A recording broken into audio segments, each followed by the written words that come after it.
Sejam bem-vindas e sejam bem-vindos a mais um episódio do nosso podcast, o Pela Voz Delas, do nosso Hub Elas no ISD. Eu, cofundadora Mariana Laranjeira e também cofundadora Letícia Sugai, estamos aqui hoje para receber essa pessoa que é incrível, que é uma referência e que deu o prazer de estarmos aqui, Denise Rios. Seja bem-vinda. Muito obrigada. Denise Rios tem 35 anos de uma longa trajetória na área de finanças, principalmente na área de finanças sustentáveis e sustentabilidade. É conselheira, é mentora, é professora. Então, seja muito bem-vinda e eu te peço a gentileza de iniciar fazendo a sua autodescrição, Denise. Muito obrigada. Então, sou uma mulher branca, de cabelos grisalhos, um pouco de sarda. Em geral, uso óculos, mas agora estou sem. Estou vestindo uma blusa azul. Né? E é um prazer enorme estar aqui falando disso e começando por isso, né? Nos descrevendo para todas as pessoas que puderem ouvir e participar disso daqui. Isso aí. Cada vez mais. Inclusão é uma pauta recorrente e necessária, né? Totalmente. Denise, traz para a gente um pouquinho a sua trajetória, que é uma trajetória muito rica, que iniciou no mercado financeiro, que é um mercado extremamente masculino, né? E por vezes machista, mas que você fez essa transição também para a área de sustentabilidade e contar para a gente também um pouco dos desafios que essa transição trouxe em relação a implementar essas estruturas sustentáveis dentro das instituições financeiras por onde você passou. Muito obrigada pela pergunta, porque eu acho que hoje eu vou preferir até contar um pouco da história de trás para frente. Porque talvez ela parecesse muito mais desafiadora quando eu cheguei do que talvez ela pareça hoje. Então, assim, a gente está vendo cada vez mais hoje, que bom, né, que a gente fez isso lá atrás, mais mulheres, mais diversidade, mais esse tema se tornar business as usual. E eu me vejo menos como uma pessoa de transição e mais como uma pessoa de conexão. O que eu acho que aconteceu na vida foi que eu fui conectando esses temas porque ele começou a fazer muito sentido na minha carreira. Então, eu comecei numa tesouraria de banco, no agronegócio, no interior de São Paulo, num banco americano, né, que era cheio de... E eu sou, para esta época, bem improvável. Tinham pouquíssimas mulheres, né, e eu fui uma das estagiárias, trainees, que foi aprovada no programa, tá? E comecei a minha carreira lá. Eu sou paulistana, né, mas estava estudando no interior, tem uma história todo dia, a família vem do interior de São Paulo, que já é assim, fala, então, mulher do interior, trabalhando no banco, em negócio, numa faculdade não de primeira linha. Vai dar ruim, né? Então, mas eu falo que eu sou a zebra, né? Eu sou sempre aquela que acha que vai, se tiver 5% de chance, eu sou os 5%. Uma coisa importante que eu acho que me ajudou muito, eu venho de uma referência de família, onde a minha avó falava, nessa casa todo mundo estuda, todo mundo trabalha, todo mundo faz tudo. Então, apesar de eu ter vivido, né, essas coisas de, por que você? Eu tenho uma amiga que fala que eu era muito distraída. Falou, você trabalha há mais de 20 anos, né? Tem 40. Diz que nunca viu preconceito, só se você for distraída. Eu já abri um TED de mulheres falando sobre isso. Então, eu comecei lá. Nesse processo, fui... né, trabalhando com clientes, trabalhando com números e tudo mais. Eu gostava muito desse setor e fui convidada para vir para São Paulo, que é de fato onde eu nasci, para continuar trabalhando, ou seja, para assumir, inclusive, novas posições no corporate. E em situações e setores pouco familiares. Eu fui trabalhar com setores mais tradicionalmente femininos no fim da carreira, né, na Natura e tudo mais. Mas eu atendi química e petroquímica, alimentos, eu atendi automotivo, né? Então, toda uma parte meio tradicional, mas talvez porque essa discussão de negócios, eu venho de uma família que os meus avós eram empreendedores, parte dos meus pais também, ela tivesse muito normal na minha vida. E isso explica também o porquê eu vejo o mundo de negócio como um potencial transformador de impacto. Eu me reconheço quase como uma intraempreendedora, uma empreendedora dentro das empresas, que é uma característica, acho que muito desse time mais ligado nessa transformação do ESG ou mesmo das mulheres. Eu fui depois para o Bank Boston, então ainda no corporate, na tesouraria, comecei a atender Norte e Nordeste. Aí aconteceram 2 coisas importantes, na verdade 3. Eu tive meu primeiro filho, estourou a crise da Ásia e eu fui trabalhar na indústria de fundos de investimento. Tá? E por que são marcos importantes? Porque ter um projeto de longo prazo seu, mais conhecido como filho, te faz pensar no legado e no impacto que você deixa todo dia ali, botando dinheiro um lado para o outro, né, ajudando as pessoas a escolher qual é o melhor seu investimento. Então, foi a primeira vez. E o nascimento da indústria de fundos falava justamente sobre essa independência, sobre esse dever fiduciário de orientar corretamente o seu cliente. E ali eu comecei a pensar em impacto. Eu não tinha clareza ainda de ESG, mas eu falei, o que é o meu papel no mundo todo dia? Né? Eu fico aqui dizendo, põe dinheiro para um lado para o outro, sem pensar nem por quê, nem quando, nem o que isso gera. Poxa, tem um poder importante aqui na mão. Tá? E foi assim meu primeiro pé em pensar em educação financeira e tudo mais. Minha carreira seguiu. Meu primeiro cargo de liderança foi no Bank Boston. Eu fui head de um asset, né? Na verdade, um wealth management, numa área de recomendação financeira para pessoa física de alta renda. Tinha um time incrível. A gente aprendeu a falar, né, sobre o porquê que as pessoas deviam olhar dinheiro na vida delas. Né? E aí veio a aquisição para o Itaú. Então, eu fui do Boston para o Itaú. Ainda nessa área tradicional, gerenciei fundos exclusivos para o private, para o corporate, tomava conta de 450 carteiras de fundos exclusivos, quase desenhados à mão num banco super padrão, uma época de aprender muito também. E aí começou o segundo movimento. Além de Eduardo, eu sou mãe do Guilherme. Né? Guilherme já nasceu nessa fase, onde eu estava questionando que, puxa, será que não dava para a gente repensar no que era valor e sucesso? A economia reconhecia externalidades, mas não punha preço. E aí eu rasguei meus livros de finanças pela primeira vez, fui estudar finanças comportamentais ali início dos anos 2000, onde a gente tem o primeiro psicólogo ganhando um Nobel de Economia. Isso deve querer dizer alguma coisa, Daniel Kahneman. Sinais do universo. E recebi um convite para montar uma área de inovação. Fui a primeira pessoa dessa área, tive uma equipe, depois vieram pessoas incríveis, das quais mulheres que eu sou parceiras até hoje, para transformar o conhecimento financeiro em algo que pudesse ajudar as pessoas a tomarem melhores decisões na vida dela. É o comecinho, né, do crescimento do que hoje é muito conhecido como mercado aberto e tudo mais. Eu estava nessa área por 2 anos, trabalhando com inovação, feliz da vida, achando que os meus dias todos eu ia estar ali até aí. Veio a fusão com o Unibanco. E, junto com isso, a criação de uma área de sustentabilidade, não de CSR, né, que é responsabilidade social ou muito comunicação. Tá? E eu recebi um convite até para suceder uma grande amiga minha que tinha ido para a Bolsa, Sônia Consiglio, né, uma pessoa assim, com quem eu trabalhei no Boston, parceira da mesma época do que eu, mesmas crenças. Né? Fomos do ODM ao ODS, nós duas. E eles me convidaram com o seguinte desafio. O que eu sabia de sustentabilidade? Para uma cadeira do Itaú, muito pouco. Mas o suficiente para entender que aquilo era essencial para os negócios e, principalmente, que eu conseguia andar dentro da área de negócios e dizer, você é a seguradora? A gente tem que olhar a mudança climática. Você é a parte do varejo? Não dá para falar para as pessoas como usar dinheiro sem explicar para elas como o conhecimento é importante. Então, foi a pergunta que eu fiz, por que eu? Porque eu acho que vai levar uns 60 anos para alguém do ESG entender um banco como o Itaú, ou entender finanças, e eu espero que você leve menos de 6 meses. Eu até brinquei com esse que é um mentor de vida até hoje, Zeca Rude, e falei, Zeca, se você me der 1 ano, eu vou. E que bom que eu fui. Né? Tinha um time incrível, né, que inclusive foi um time que me recomendou, e começou aí a trajetória de desenhar qual é a estratégia de sustentabilidade conectada à estratégia de negócios. Né? E começou uma parte que hoje as pessoas me reconhecem muito, que é esse pé em 2 canoas, conseguindo conectar o mundo tradicional financeiro com essas métricas, com risco, com por que setor A deveria fazer B ou o outro setor deveria fazer C, uma coisa completamente diferente, que é a tônica do que está acontecendo com isso.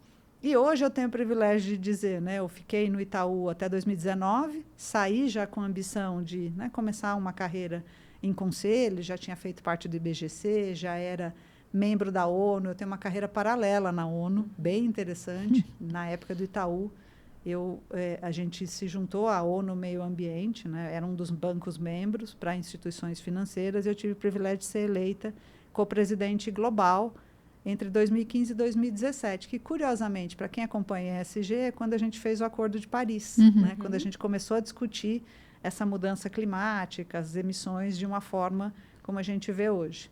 E eu tenho muito orgulho de ser parte disso.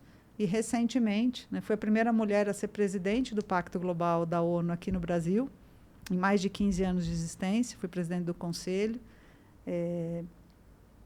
E é curioso pensar nisso hoje, porque parecia pouco provável. Mas a vida, as escolhas me encaminharam para isso.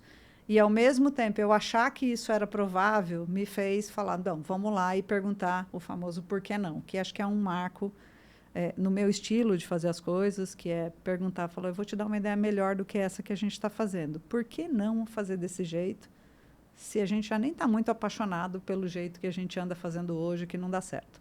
Tá? E, mais recentemente, né, ainda na Natura, eu cheguei na Natura em 2019, achando que, né, eu ia para conselho e tal.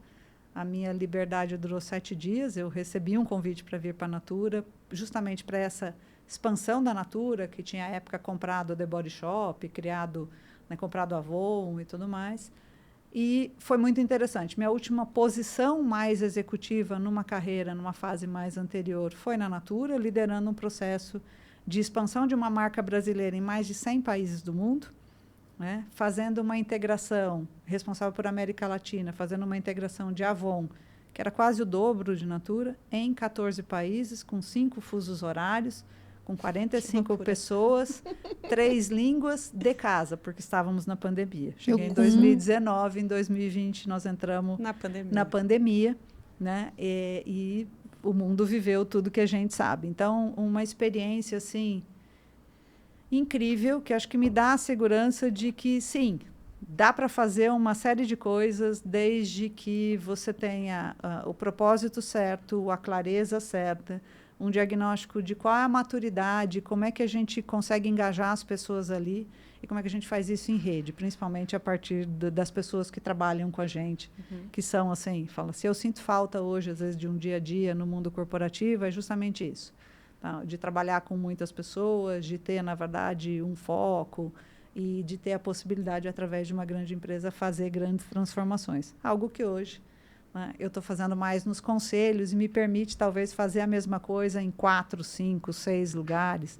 Ou até de contar, né, para mais mulheres, como aqui hoje, para mais pessoas, o como talvez, né, evitar alguns erros que eu já cometi, então não precisa cometer os mesmos, pode pegar, né, e da parte de acertos. E eu acho que no mundo, hoje, cada vez mais que torna esse assunto plano.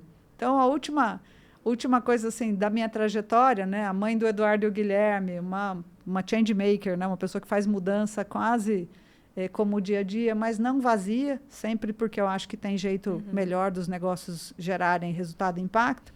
Eu recebi um último reconhecimento que me orgulha muito. Eu sou uma das pioneiras dos Objetivos de Desenvolvimento Sustentável, Agenda 2030 da ONU, reconhecida entre mais de 100 líderes no mundo, em um tema que é novo. A ONU criou essa categoria no ano em que eu fui eleita, Sustainable Finance. Então, acho que isso hoje meio que me define. Daqui a pouco a gente vai falar que finanças que não são sustainable também não são finanças. Não. Mas é bem o que a gente vai chegar daqui a pouquinho.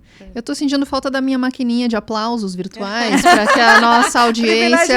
de muito tempo, né? Possa bem vivida. Aclamar essa bem sólida vivida. Trajetória e muito bem contada. Obrigada por ter nos privilegiado. Obrigada. Já a partir dela a gente tem muitos aprendizados. Super. Né?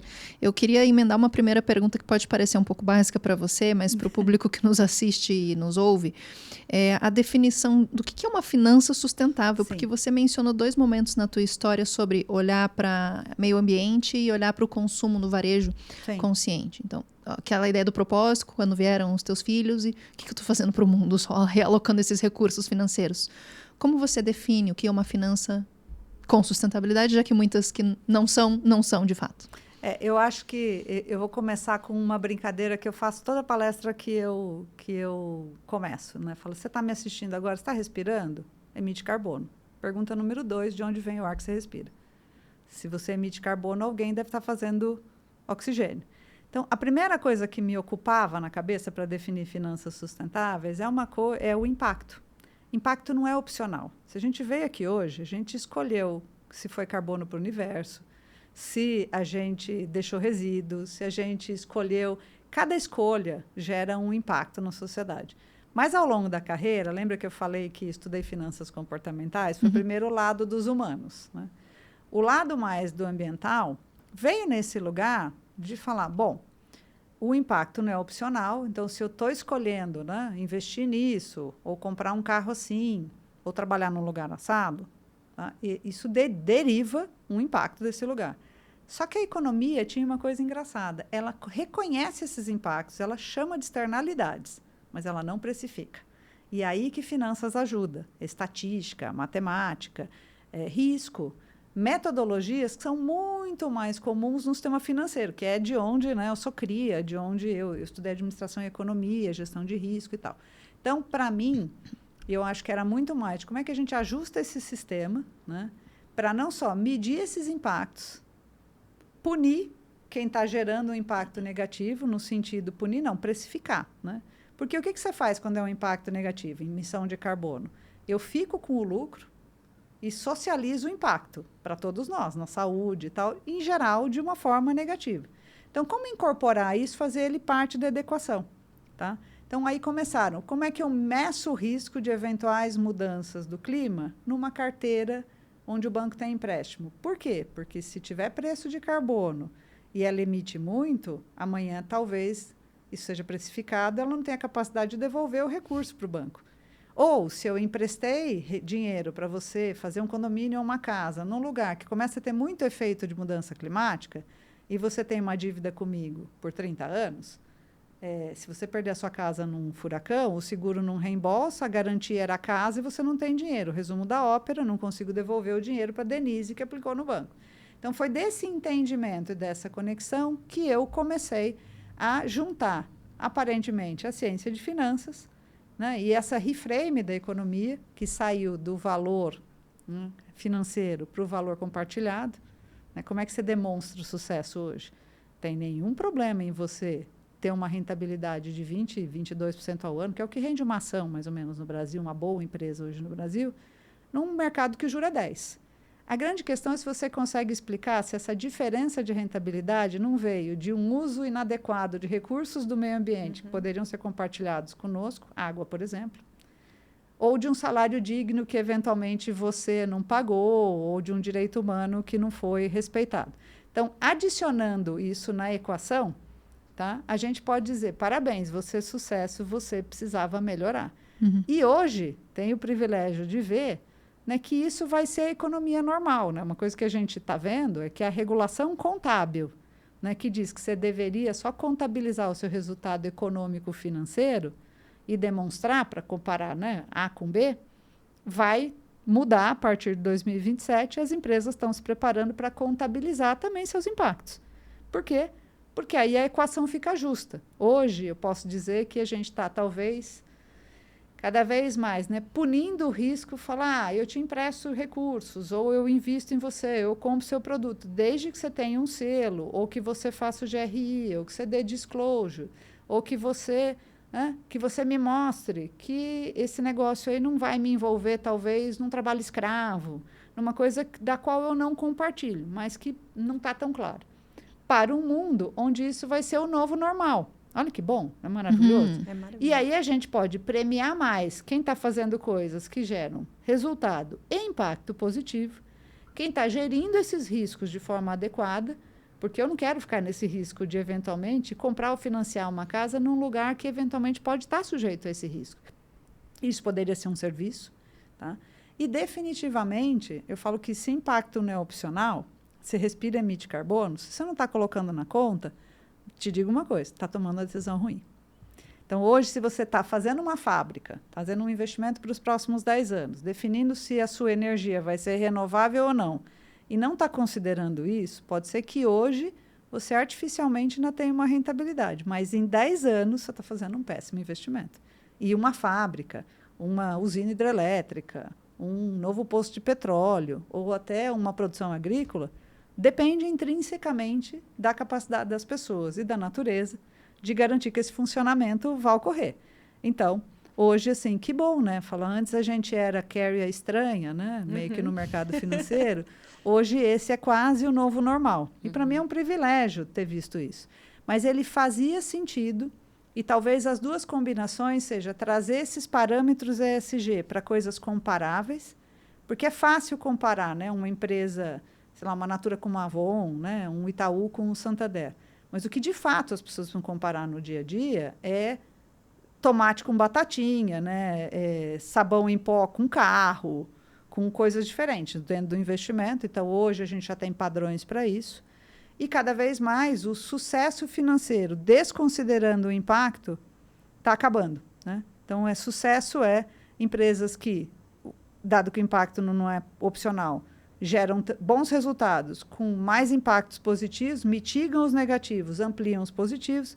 E bom mesmo, uma coisa que eu vou deixar para o final é a gente imaginar que a gente pudesse escolher empresas para trabalhar, para comprar produto e serviço, para torcer no Instagram e tudo mais, que por onde elas passam, elas resolvem problemas da sociedade e deixam um legado de 1 para 2. Olha que maravilha, ela funciona, é rentável, mas ela gera mais impacto, ela resolve o problema, que é para onde a gente está indo agora, tá? Então, muita gente me pergunta, até pode perguntar aqui, não, o ESG não acabou? Eu falo, acabou, queria te contar, você não está sabendo? Virou business as usual, virou compliance.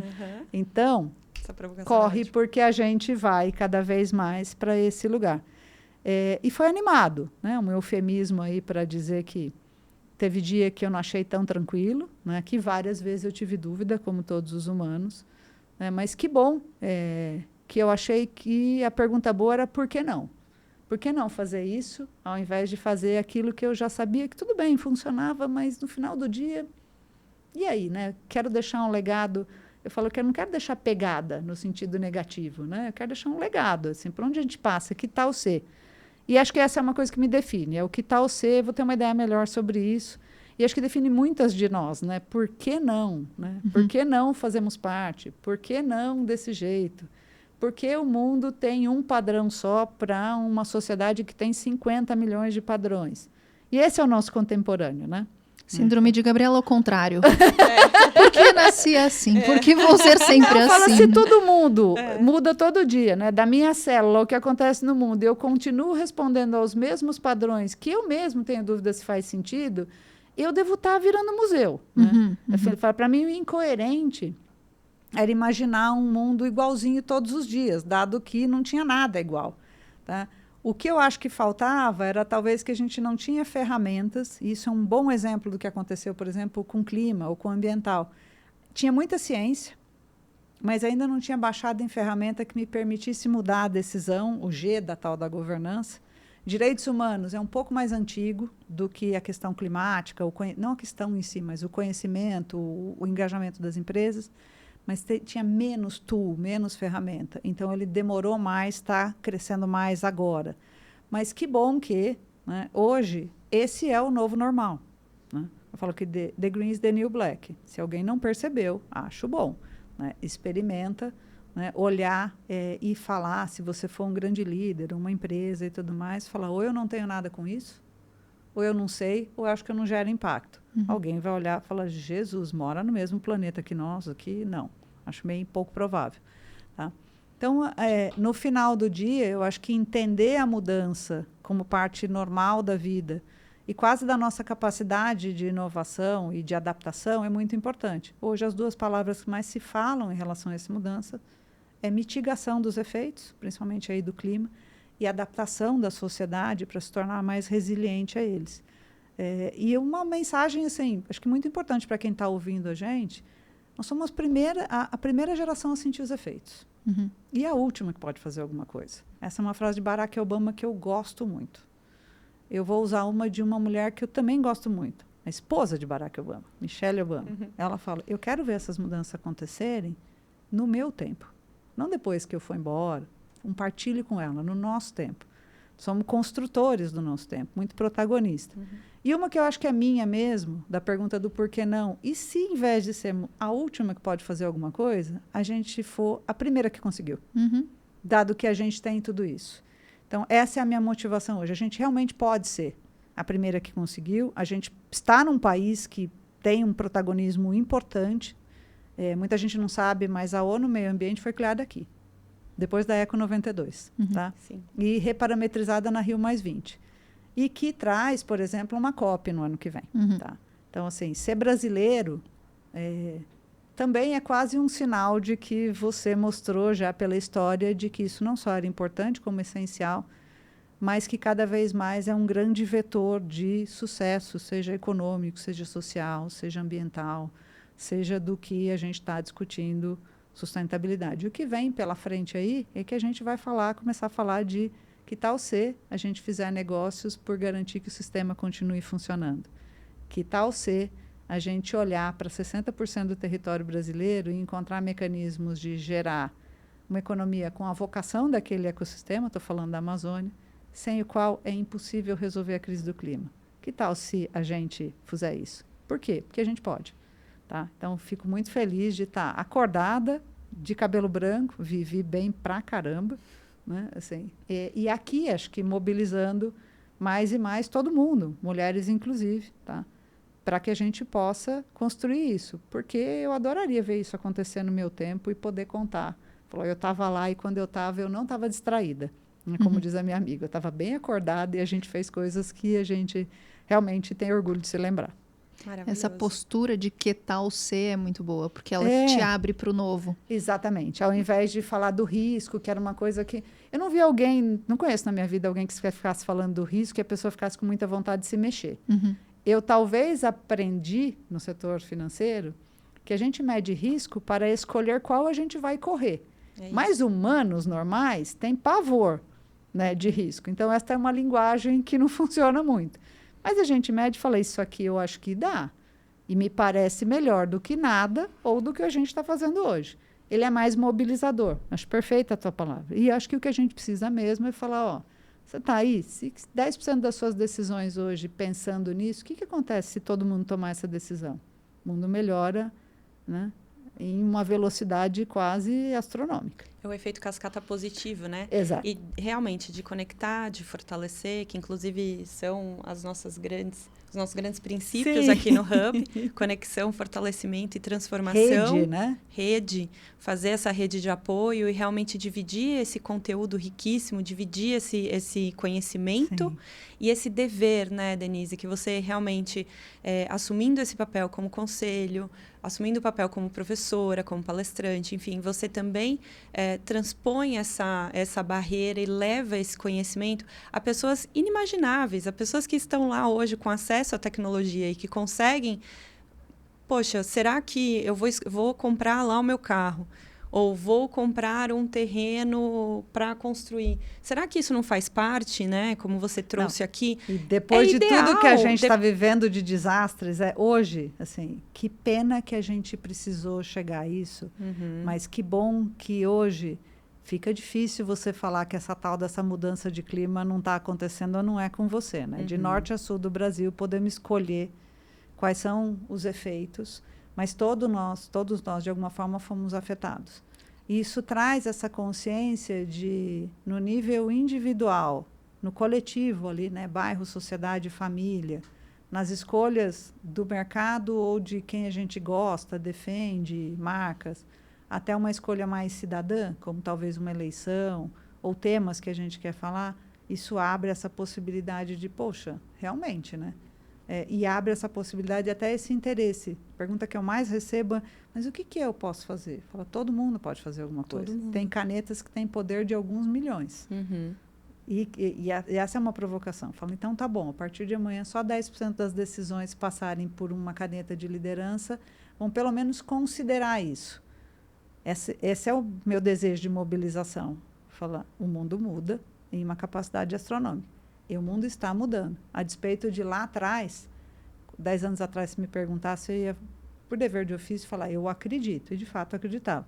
Mas eu também não tinha muita certeza que a gente ia estar num podcast hoje conversando sobre isso com essa naturalidade.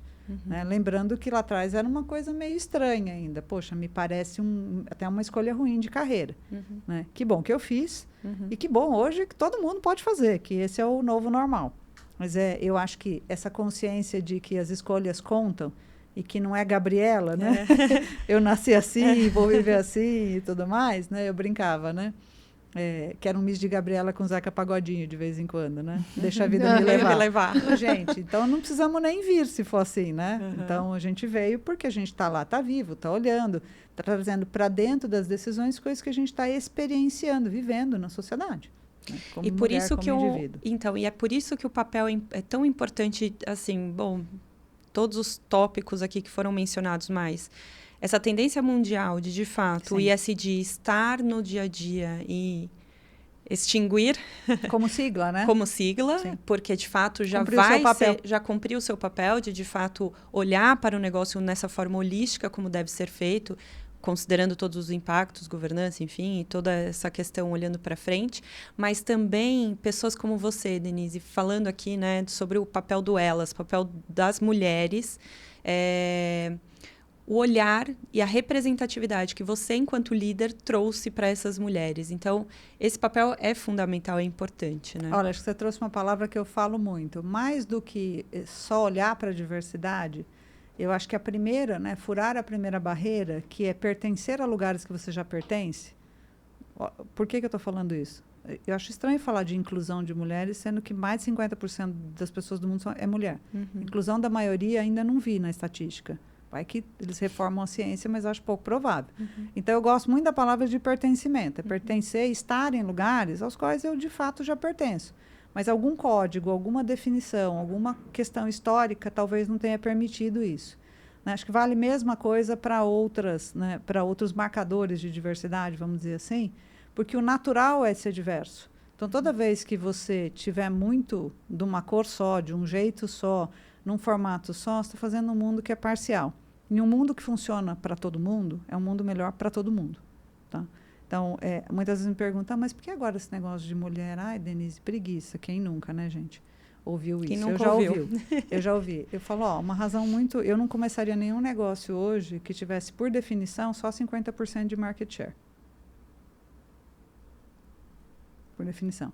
E representatividade conta no seguinte sentido. Cada vez que a gente viu uma jovem mulher chegando e ainda tinha um ambiente pouco...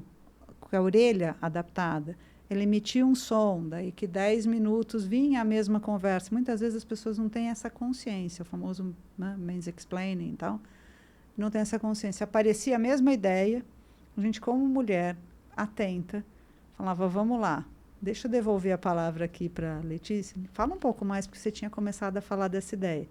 Então, essa ajuda, mas quando você vai aumentando a representatividade, você vai por presença, tá? E por coerência, por tranquilidade, dando mais oportunidade para que a orelha se abra para uma potencial maior de inovação. Tá? Então, ele traz para a mesa realidades. Eu não posso sentir falta do que eu não conheço. Então, acho muito curioso empresas que fazem produtos, por exemplo, preponderantemente para mulheres, terem uma maioria de liderança que não seja feminina. Acho estranho. A gente brincava na Natura, 50% de mulheres em cargos de liderança até o conselho, raríssimo, meta batida. Mas será que numa empresa cujo 70%, 80%, 90% do faturamento é produto ainda feminino, é bom ou ainda poderia ser mais? Né? Então, para banco, né, 35% da época que eu estava no Itaú, das pequenas empresas, eram lideradas por mulheres. As mulheres tomavam menos crédito, então por isso que elas usavam menos o banco. Não, as mulheres não se sentiam familiarizadas com isso, e o mesmo custo que eu fazia de eventos poderia ser transformado em treinamento, em explicar como é que ela usava crédito, dado que isso não é familiar. Então, como a gente poderia usar essa representatividade? Quem me ajudou a pensar nisso?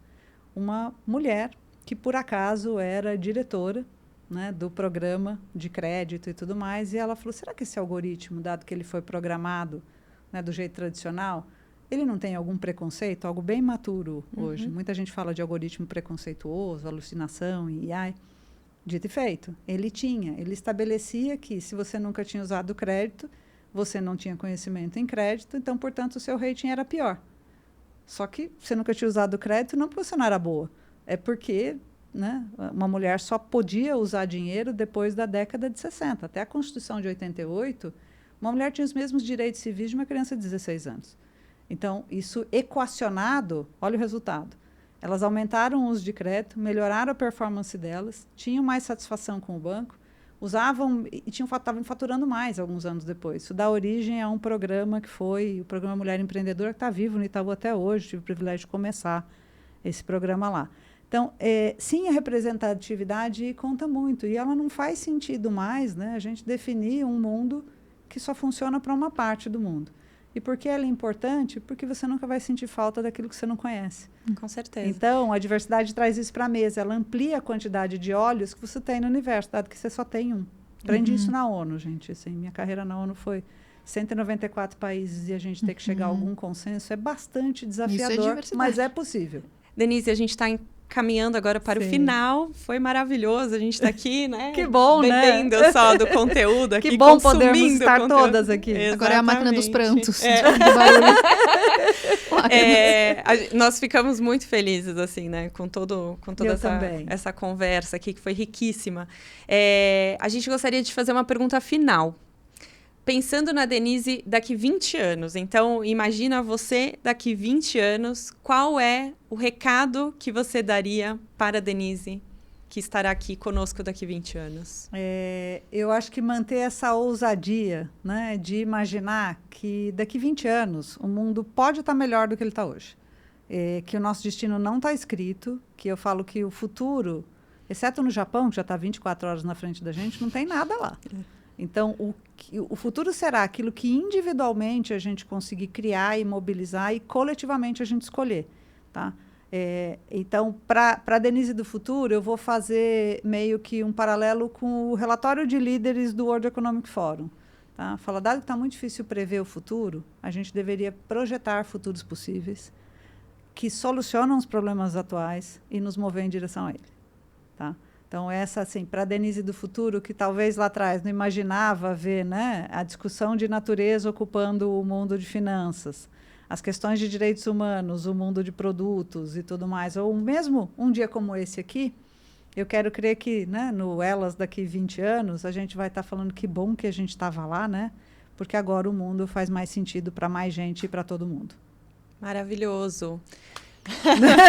Boa, Ale. Afinal de contas, né? Não temos a máquina, mas as pessoas falam desses assuntos e acabam tão tristes, vai tudo errado. Gente, assim, você sabe que o nosso lema é: sim, nós podemos ser a primeira geração sustentável da Terra. É isso. Seremos.